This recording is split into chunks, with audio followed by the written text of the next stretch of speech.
Y'all, I am super excited to be joined with one of my dear friends out of the Phoenix, Arizona area, Sarah Nash. Say hello, Sarah. Hey everyone. She's a mom, a marathon runner. Okay, wait, hold on. We have to stop right there.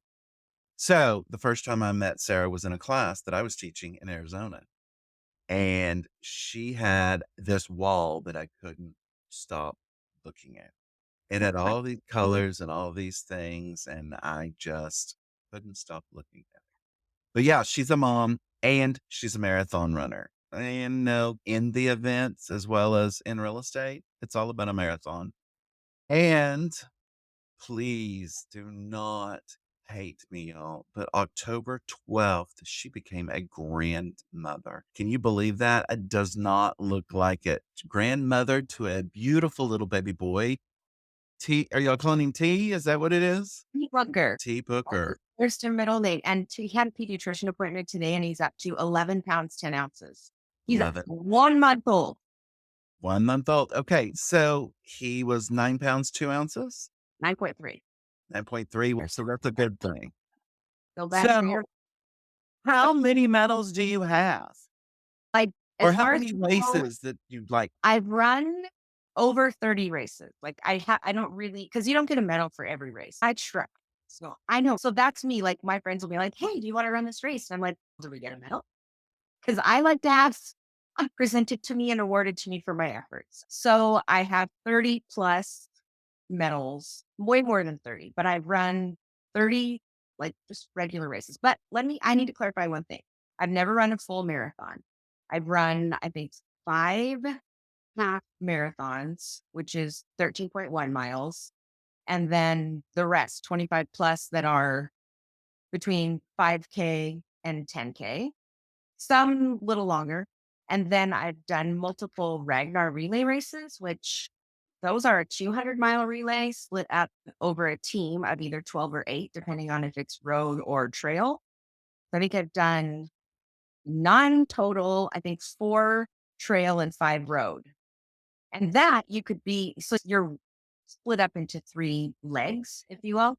And you could run anywhere from 3 miles on a leg to 8 to 11. There's even one leg that is 13.1 miles. And I never volunteered for that one because you still have Yeah. to do one before and one after. But I think the most I've ever run in a Ragnar, and it's a 24-hour, like overnight kind of race, That's crazy. 14 point something miles. That's a ton of running. I didn't actually start running until I was 40 or maybe 41. So all of this has taken course over the last 10 years. I wouldn't even have done it. But when I moved to Phoenix from the Seattle area, one of my girlfriends from high school lived here and she was in a boot camp. And she's come, you got to go to boot camp with me. And so I went to boot camp and I started working out with her and met all these ladies and they do all this fun, cool stuff. And Right. they say, hey, do you want to do it? And I'm like, yep, sign me up. And I do having something to train for. Like I need a goal. Otherwise, even though I've been working out for 30 years or more, I will get stagnant if I don't have something that I'm actually working towards. Did you run when you were in high school or like track? No, I didn't do any. I was a cheerleader, but I didn't play Yeah. any organ sports. Yeah. Um, I was a gymnast when I was younger and I did dance and that kind of stuff, but I never, but no, if we had to run the mile in PE, are you kidding me? I know, right? I think I'm going to die young and in shape.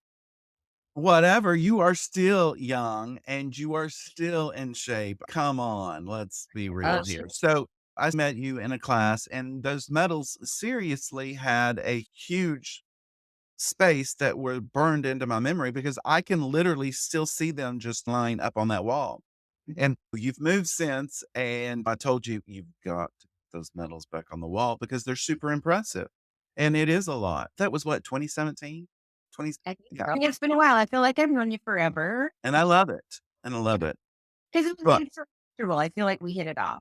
on October 5th, you made a Facebook post, and it hit me, and I read it, and I didn't comment on it. I didn't do the one of those little emoji responses, and it was a reflection post, and it said, "9 years ago, I was in good physical health. I worked out 5 to 6 times a week. I struggled to breathe. diagnosed with asthma in my 40s, let alone lose any weight, a constant rash, migraines multiple times a week. I suffered with joint inflammation, brain fog, as well as a ton of other things that I assumed was all related to aging, even though she's running marathons anyways. But little did I know it was my Toxic titties. you came out in public talking about an experience that kind of lasted a while. I had those implants for 20 years. And it's funny because as I look back, I think I started having issues after I had them for maybe 3 or 4 years. I can't remember the exact date, but Wow. I do well, I mean, I've had migraines my whole life. So, Right. and you have changes in your hormones and whatnot, things change. And so I think I started having multiple migraines a week. Literally, Hmm. like I was having to go to PT for it. I was having massage therapy. I was doing all these things. I was on medication and nothing was helping. And I just assumed that was just what was in the store for me. Those were the cards, right? Like I had Right. had drinks since I was like 10 years old. This is my life. And now looking back on that, I can put two and two together. I had migraines when I was young, and then I don't know if I grew out of them or I just had one randomly here and there. And then all of a sudden I'm having multiple a week, flat on your back in the dark room, whole thing. But I just powered through because that's what you do. You're a mom, you're a wife. You don't have time for that shit. Yeah. And you're a real estate agent. So you're constantly on the go. Yes. There's no time for that kind of stuff. Like you can't be sick. You don't pick it up when you can, you don't might not get it. Right. So you were having joint problems and everything. How did you get to the point that this was the issue, So that you would find this out? this is going on for years. And there's no test. Like I still to this day can't tell you with 100% certainty, although I can. That was the problem. Right. Um, because there is no test for it. There's no way. There's just a big, long checklist of symptoms that could be chalked up to many other things.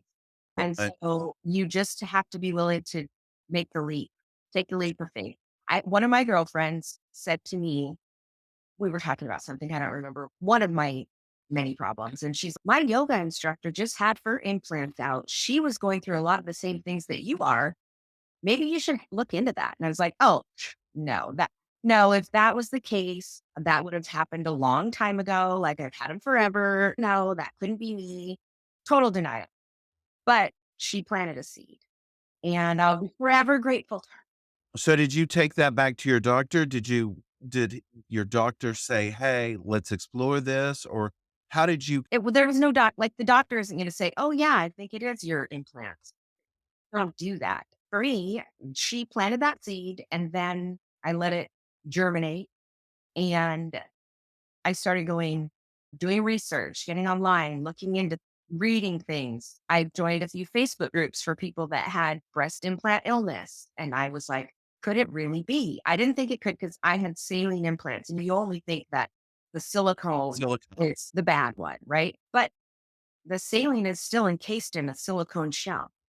And nothing's going to last forever. And if it's in your body and it will slowly start to degrade over time. And some people, it happens right away. Some people, it takes years. A lot of women don't have any problems or issues until after they have their first set replaced. And then some people are never affected by it. There's no way to know for sure. But once I started doing all the research, and I'm just like, I think this is my issue. And my husband's, oh, no, we can't do that. That'll ruin everything. And I was like, what do you care? It's not your body. You're not the one suffering. So eventually he came around and said, whatever you need to do, I support you. But it's so funny because it's so many women I know are, when I read, just, I'm still on the Facebook groups. I still follow, I still comment and follow other women's stories and share when I can. But so many of them are like, oh, my husband won't love me. My boyfriend won't love me. I won't feel sexy. Well, if you're dead, what's any of that matter? That's the part that I feel bad for other people. But I just finally decided it was time. But it took me a while. Like this was over the course of probably 2 years. It's not like I just made a decision one day and did it. you're saying you took about 2 years to do the research and stuff to try and figure out where all of the brain fog and the swelling and inflammation, all of that was coming from before you basically made the decision to go to a plastic surgeon and say, "Addiction, it's time for these to go."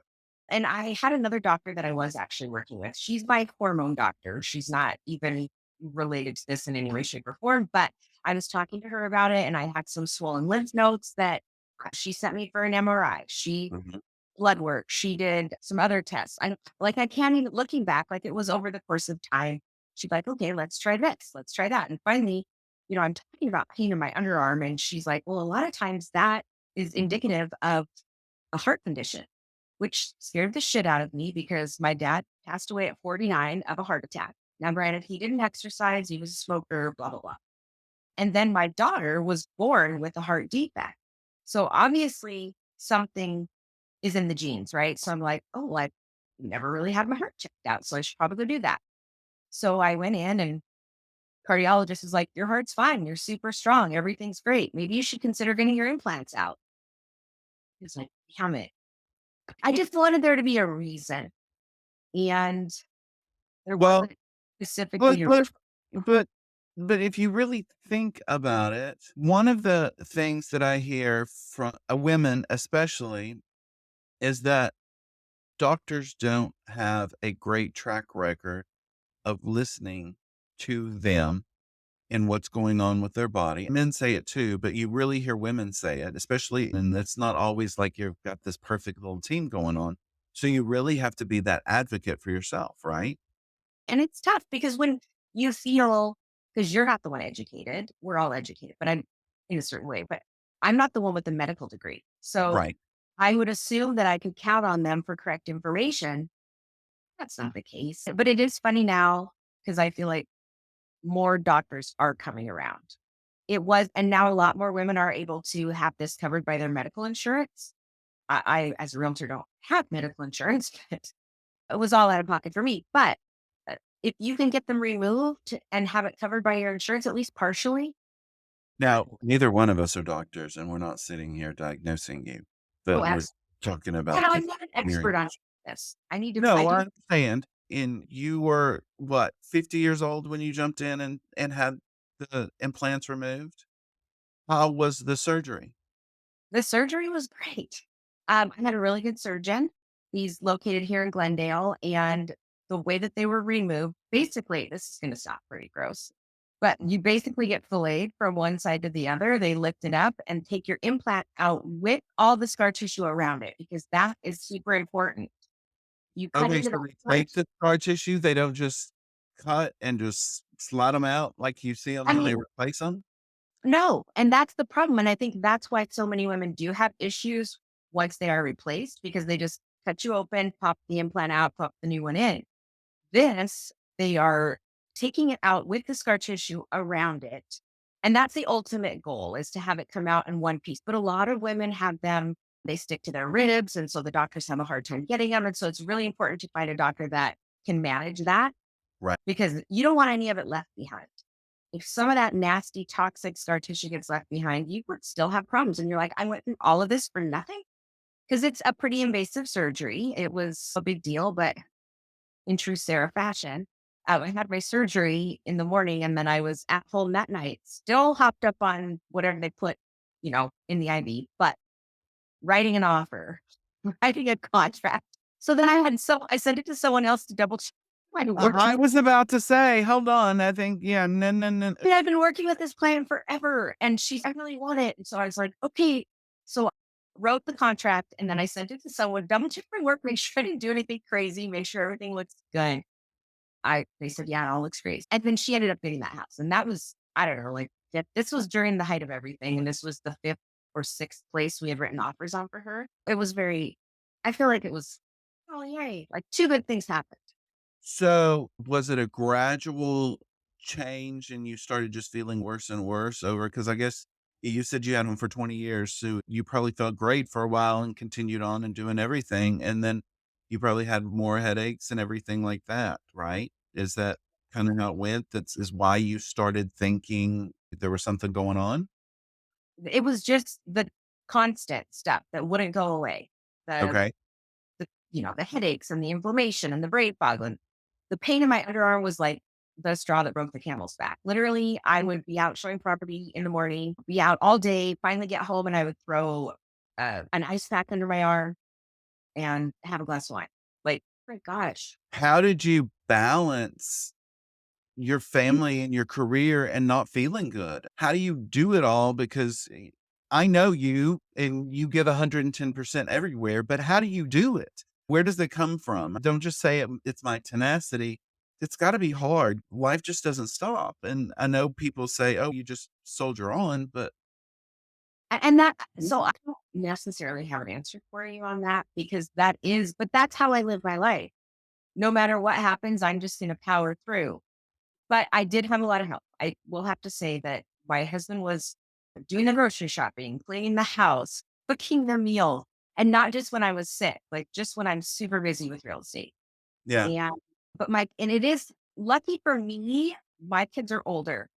They're both out of the house. So I can't imagine what it must be like for a younger woman with younger children and a young family to do this. Real estate was a dream of mine since my kids were little, and mhm, I never had the nerve to pursue it. I wish I had, but I always thought, oh, it's a little too scary for me. I'm not a stay-at-home mom for 11 years. So it's not yeah, like, I mean, I was busy. I feel like I was busier then than I am now sometimes, but because I've always known you to be very positive and you always focused and very goal oriented. And the thing that gets me is when you're going through not feeling good, people get stuck in the pain and you start not caring about everything else. And you didn't drop the ball. You kept well, and for me, didn't grow up with money. I grew up in a small town. Everyone around me was poor, but I think we were even more poor.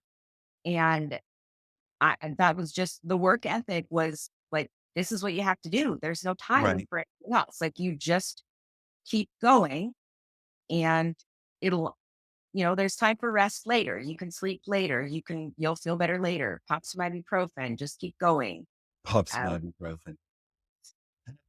Ibuprofen does not work great on a migraine. I can tell you that. no, it doesn't work at all on a migraine. The Right? migraines, no, that I would sometimes have to take a break. Like literally, I think I probably only ever had to cancel clients twice for migraines, but then I had to just go lay in my room.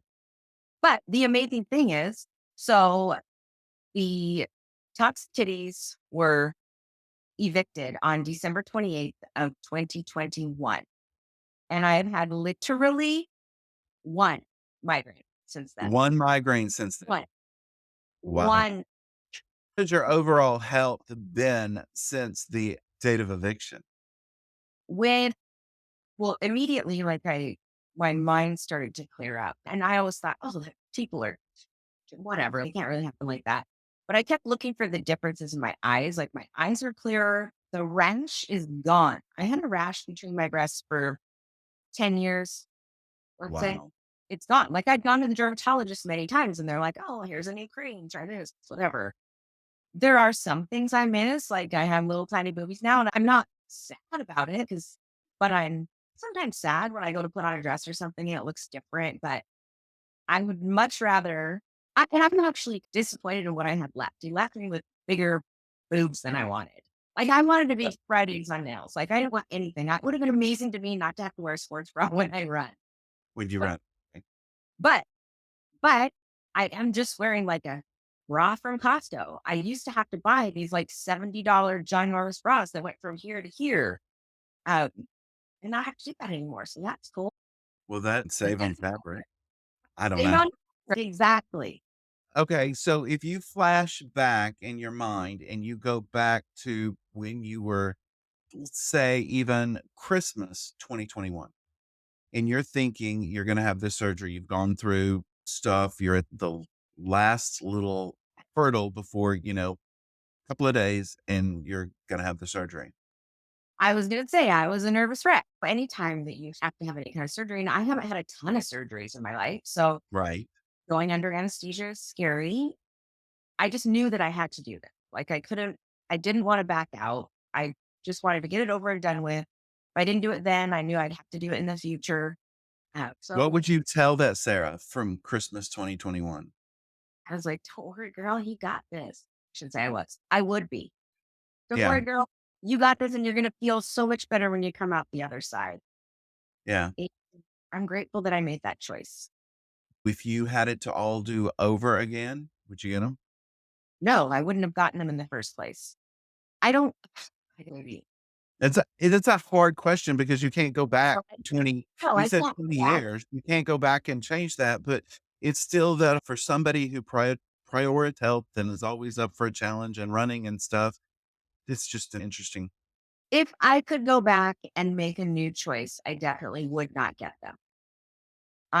Because I do recall now, I'd probably had them for, I don't know, a couple months. Right, And there was a movie that came out with these, and it was Blue something, and it was about some girl surfing in Hawaii. And they all just wore these teeny tiny little triangle tops, and they had these just little tiny boobs. And I was like, "Ah, I wish that I had that. I wish I hadn't done this because now I can't just wear that. Like everything has to be supportive and everything like I didn't really think about that kind of that aspect of it right. and that they would get in the way at the gym. That like that would cause problems. Like I wasn't a runner, so that wasn't a concern for me at the time. But then when I'm running, I'm like, oh, it just would be amazing. So I can run now and I don't have to think about it. So your asthma's gone, everything's back, and Wow, look at that. But yeah, that I could have I felt like I was breathing through a dirty screen. And I don't know if I can even explain it like that, or if that's a good way to explain it. And it had the hair on, like when cobwebs and stuff build up on a screen right. and wind blows through it and you can see the things going fluttering. That's what it felt like for me breathing when I was trying to Oh, exercise and wow. run. So I went to the doctor and they're like, oh, you have asthma. And I was like, asthma? Where was How do that? I have asthma? Where did that come from? I'm Yeah, 40 some years old. Do you just develop asthma? Like, anyway, I didn't even really think about it. Like, that was always a concern, right? So I had to carry an inhaler and I was constantly dealing with that. And the first time that I went out to exercise, when I was finally able to, after I was healed up right. and I had my inhaler, I went walking with some friends and I was like, come on, you guys just run. And I just took off. Like, I didn't have to think about it. I didn't have any issues breathing. I didn't have to use my inhaler first. Like, it was, Their energy levels were back to where they needed to be, yes, and like I can just go now. Like, today I went to Arch Dairy and I was like, okay, I'm going to take it easy. so you've been, what, 2 years TD free? Not On the 3, but 28th, it'll be two 3. years. I still have a little 28, it'll be 2 years? 28th of December, right? more. Correct.